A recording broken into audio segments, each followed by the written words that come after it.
political situation in Brazil is currently in a state of high tension, centered around the legal proceedings against former President Jair Bolsonaro. Bolsonaro has been placed under house arrest, with electronic monitoring, as he awaits trial on charges of masterminding a coup plot to remain in power after his 2022 election defeat. This action follows repeated violations of prior court restrictions. The case has deeply polarized the country. Bolsonaro's supporters view the house arrest as a politically motivated attack and a witch hunt against a prominent opposition figure.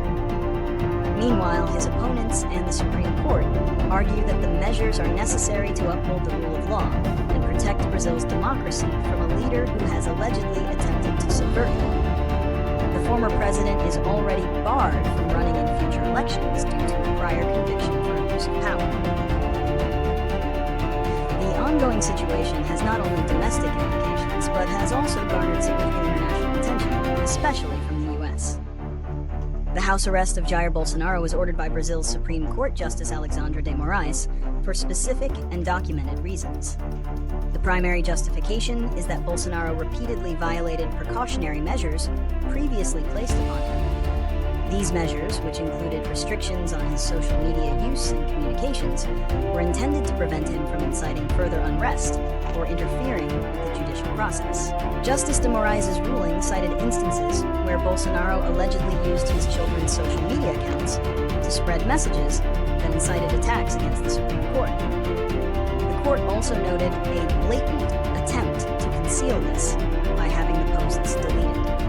Furthermore, the court expressed concern over Bolsonaro's alleged attempts to appeal to foreign leaders to interfere with Brazil's judiciary, which was seen as a violation of national sovereignty. The house arrest, with its strict conditions, including electronic monitoring and the seizure of phones, is a direct response to these alleged actions, intended to ensure he cannot continue to subvert the trial proceedings. The house arrest of Jair Bolsonaro has significant consequences, both domestically and internationally. In Brazil, it further deepens the country's political polarization, with supporters rallying in protest and decrying the move as an act of political persecution. The decision could also galvanize the opposition, potentially reshaping the political landscape ahead of future elections. On the international front, the situation has created diplomatic strain, particularly with the U.S. The Trump administration has openly condemned the house arrest, imposed tariffs on Brazilian goods, and sanctioned the Supreme Court justice overseeing the case. This has been met with a firm rebuke from Brazil's government, which views the U.S. actions as an infringement on its national sovereignty.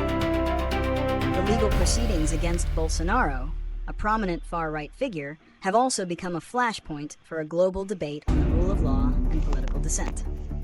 The political crisis in Brazil, fueled by the legal challenges against Jair Bolsonaro, requires a multifaceted approach to find a long-term resolution. One key solution lies in strengthening democratic institutions and the rule of law to ensure that all individuals, regardless of their political power, are held accountable.